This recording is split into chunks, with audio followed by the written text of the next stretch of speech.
Hey everyone, and welcome to a review of Choose Your Legends 3 Brave Echoes. Get it? Because all is from Echoes and whatever. Oh, fine.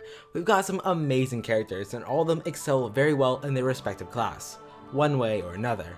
In this video, I'll be going over stats, comparisons, skill synergy, allies and counters, and answer should you summon on this banner. Let's begin. Feeling naughty? That's a lot of salt.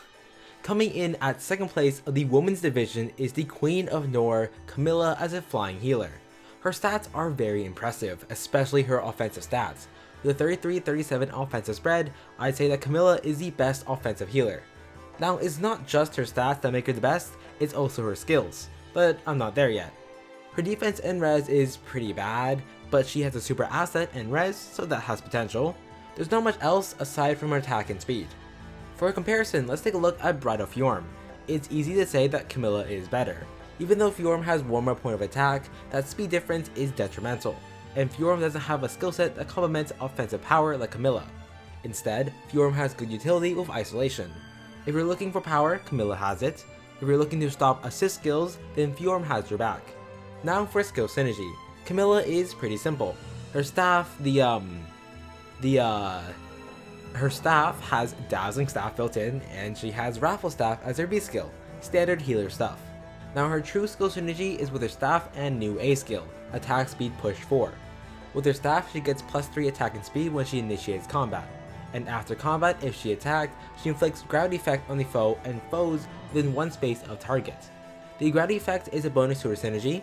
Attack Speed Push 4 gives her +7 attack and speed when she's above 25% HP.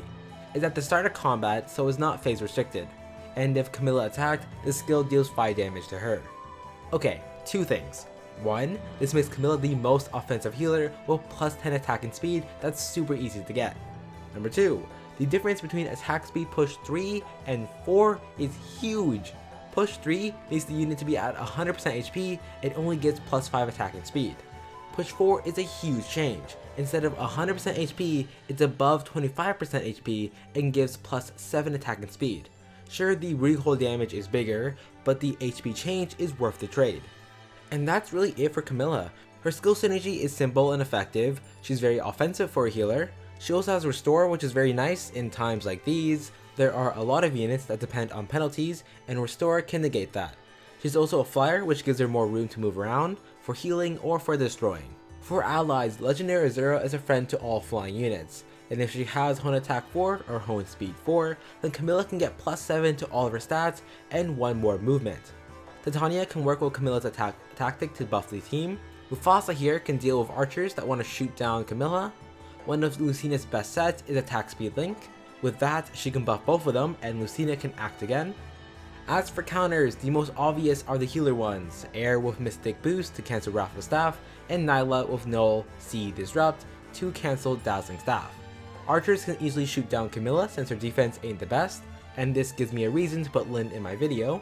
Nana has Restore to neutralize Camilla's gravity effect, and Lucius has the classic Pain Plus Savage Blow set to push Camilla under 25% HP, something she definitely doesn't want. Watch over me, father. Coming in at second place of the men's division is the Marquess Frey Eliwood as a Lance Cavalier. As an Eliwood fan, I am so happy. I shed tears when I saw him in his beautiful white outfit. I can die happy knowing Eliwood got a brave ult. But this is no place to die. Eliwood has some nice stats. 37 attack and 35 speed is incredible. He can deal so much damage and double a lot of units with little investment. His defense at 32 is solid, and combined with his 40 HP, he can take some good hits. His res sucks though, and he also has a super fall and res too. I was gonna do a comparison, but no one is able to reach Eliwood's level. Like, they might be able to match his attack stat, but not his speed or defense. Now for skill synergy. Just like Camilla, Eliwood is rather simple. His lance is Ice Lance. It's effective against dragon and beast foes and gives Eliwood speed +3. But the main effect is when he initiates combat. He gets +4 to all stats during combat. It's like Spectrum Blow. This is hella nice for Eliwood. He wants the damage and the double, and more defense and res allows him to take on dragons and beasts better. It's like it was made for this or something. But that's not what makes Eliwood good. His A skill is Swift Sparrow 3. With his lance and Swift Sparrow, Eliwood gets plus 10 attack, plus 11 speed, and plus 4 defense and res. That's incredible! But wait, there's more. Eliwood has Rally Attack Defense Plus and Rally Speed Ruse. When Eliwood uses his Rally or someone else rallies him, he will inflict -5 attack and speed and a guard effect on foes within cardinal directions. With the foe debuffed, Eliwood can double more and take more hits, all while not lowering the foe's special cooldown. And since he's a cavalry unit, he has more movement to reposition himself to get the debuff. And that's really it. Eliwood has a simple and effective set. You can go in for the offensive or stick back and debuff. For allies, other rally units are very useful. Marth with his Dry Spectrum works well with Eliwood's all-stat lance. Titania with her tactics is great with Eliwood, and she represents the horse emblem buffs, which Eliwood also likes. Lucina typically runs attack speed link, which is great for Eliwood. And Fiora can A. use speed res link, more speed for doubles and more res for dragons, and B. work with Mordecai to buff all of Eliwood's stats and debuff the foes. As for counters, my boy has to deal with cavalry killers like Micaiah. In fact, all forms of Micaiah are dangerous. Nana has Restore to neutralize Eliwood's ruse debuffs, Kenneth has Harsh Command Plus to reverse those debuffs, Eliwood is strong and hits hard, but Surtur will still be quite the problem, and Nina represents the green mages who will deal heavy damage to Eliwood. For the hope of all! Do you hear that? The sound of a catastrophic tidal wave? Wonderful. Coming in at first place in the women's division is the Queen of Dawn, Micaiah, as a green tome flyer. Well, she's more floating. She's wearing her light priestess outfit from Radiant Dawn, and Yune is right there with her. Micaiah's stat line is, well, kind of expected. We know she's a hard hitter with meh speed, bad defense, and amazing res. And well, they gave us just that. Micaiah has an impressive attack and res stat of 37. There aren't too many mages that have that high of an attack stat, and she has some of the highest res too. Not to mention her magic is 14 might and gives her res plus 3. Defense is bad and HP is alright, but that 28 speed is okay. You could make something out of that. Or you could do it like her other forms and run an enemy phase vantage sets. For a comparison, let's take a look at Sonic-y. They both have high attack and high res, but lack defense, and their speed is alright. Honestly though, Micaiah is still better. I say her magic is better and she is a brave unit, but if you weren't able to get Micaiah from this banner, then Sonic-y can still substitute, but she doesn't have the armor and cavalry effective tome. What about Yune? Well, Yune does match Micaiah's res, but lacks the attack stat that Micaiah has. Time for skill synergy. It revolves around her weapon and B skill. The Light of Dawn is effective against armored and cavalry foes. This is pretty standard for Micaiah. It also grants res plus 3. This was almost standard for Micaiah. Her festival form gives attack plus 3 rather than res. Anyways, it grants bonuses to her attack, speed, defense, res during combat equal to the current penalty on each of the foe's stats. If the foe has a -7 attack debuff from chill attack, when Micaiah faces them in combat, she gets +7 attack. So what you want is a lot of debuffs. Thankfully, her B skill, Yune's Whispers, helps with that. At the start of the turn, if any of the foe's res is less than or equal to Micaiah's res -3 and they're adjacent to another foe, they get hit by -6 attack and speed. And when Micaiah faces them in battle, she'll get +6 attack and speed. But there's a bit more with ground orders and attack res bond 4. There are 3 ways for this, or 3 ways that I thought of. For enemy phase, Micaiah gives the ground orders effect to her allies. She gets within enemy range, and her allies can teleport over thanks to ground orders. Then she gets the attack res bond 4 buff. For player phase, there are 2 ways you can do this. Have an ally teleport right next to Micaiah and have her attack the foe who is within 2 range, without moving away from her ally to still get the attack res bond buff. The other player phase way is to have ally number 1 teleport to Micaiah, and then have ally number 2 teleport to ally number 1, and Micaiah can move to a space to be adjacent to ally number 2 and still get the attack res bond buff when she attacks. So, Micaiah can be pretty flexible with bond. She also has sacrifice, which is also almost a Micaiah standard thing. festival, Micaiah doesn't seem to want to sacrifice her life, huh? For some allies, the bond units like Chrom are great. They can bond buff each other. Titania can provide rest tactic, which is good for Micaiah, and she's a Cav unit, so she can still get the ground orders effect.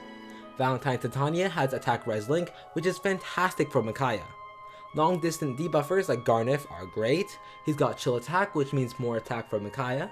And CYL3 has the power to debuff all stats and make use of those debuffs, just like Micaiah. For counters, if we ever get red bow units, then they will be a problem for Micaiah. Flora and Picnic Flora have amazing res, are red units, and attack Micaiah's defense stat, which is not very good. Eliwood is a hard hitter and targets that defense stat too. Sheeta also has good res and targets her defense. It's scary with Sheeta because she can use Micaiah to get to Gale Force faster. You leave me no choice! I wasn't sure if I wanted to make a joke about the cheers of a rebelling army or the tears of a young boy who lost his father, but oh well. Coming in at first place in the men's division is the Imperial Ascent Alm as a sword infantry unit. Alm has some amazing stats, beyond amazing. His HP at 42 is great, he has 38 attack, a 19 might sword, and he even has a super boon in attack. He can reach 61 attack without merges, buffs, or dragon flowers. Yeah, this boy is powerful. But there's more. He has great speed at 35. And you might think that, yeah, he can destroy me when he's attacking, but what about attack him? Well, he's got 37 defense, so he can take a hit and destroy it. The only thing he struggles with is res. For a comparison, let's take a look at Soleil. She's able to match his speed, and they have the same base attack, but Alm has a stronger weapon and more defense. And here's a BST comparison. Legendary Roy had the highest BST for sword infantry units until Alm came around. It's not a big jump, but it's still a jump ahead. Now for skill synergy, Alm is about damage. Damage, and a bit more damage. Alm's skill synergy is around his A skill. He wants more buffs to increase sense scale, I can't pronounce that right. His Draco Falchion is 60 might and gives him attack +3.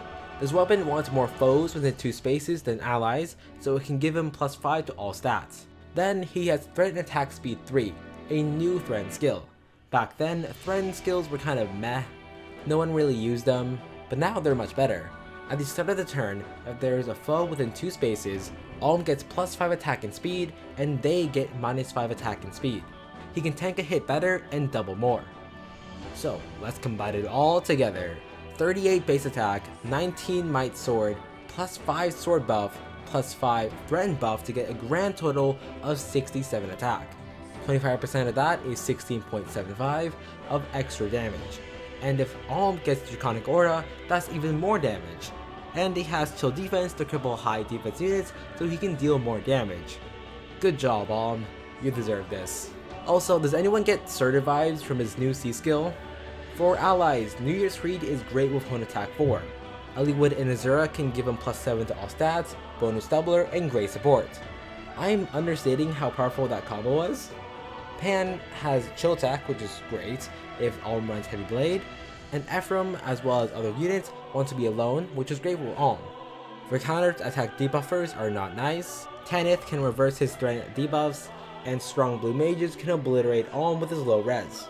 So should you summon? On the yes side, they're powerful units with amazing stats and skill sets. They have great fodder skills like Sparrow, Bond, Threaten, etc. They're at the top of their class and very few can match them. And we did vote for these characters. On the no side, you use other units more often. Camilla is great offensively, but not the best support wise. Eliwood and Alm have a res problem, and you might find Micaiah's low speed to be an issue. Perhaps these aren't the classes that you wanted, and maybe you didn't even vote for them. Or you want to save for seasonal units. These brave units will still be in the summoning pool. I think you should summon though, because they're way too good to pass up. From a personal standpoint, I'm gonna choose Eliwood, because I really like Eliwood. Yeah, it's like my profile picture is Eliwood or something. Or if you look at my Twitter, it says, "We support Eliwood in this household." I wonder. Thanks for watching. I'm stoked for these brave units. I'm gonna vote for Marth next time because I want to see my Hero King get a brave alt. Subscribe for more Fire Emblem Heroes content and leave a like. Follow me on Twitter at exalt_ty for stuff, I don't know. With all that, stay hydrated folks, and be brave.